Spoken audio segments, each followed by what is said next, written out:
মিনহা খালাকনাকুম, পড়েন মিনহা খালাকনাকুম ওয়া ফিহা নুঈদুকুম ওয়া মিনহা নুখরিজুকুম তারাতান উখরা। এ বান্দা, এই মাটি দিয়া তোরে তৈরি করা হয়েছিল, এ মাটির ভিতরে রেখে গেলাম, আবার এই মাটি থেকে আল্লাহ রব্বুল আলামিন তোমারে জিন্দা করবেন। কিয়ামতের ময়দানে সকলকে উঠতে হবে সেখানে আল্লাহর দরবারে। আল্লাহ পাক বলছেন, বান্দা কেমনে অস্বীকার করো?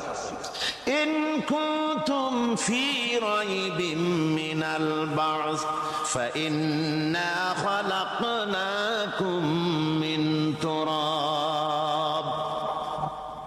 পরকালকে যারা অস্বীকার করো, কিয়ামতে উঠতে হবে, এটাকে কিভাবে অস্বীকার করো?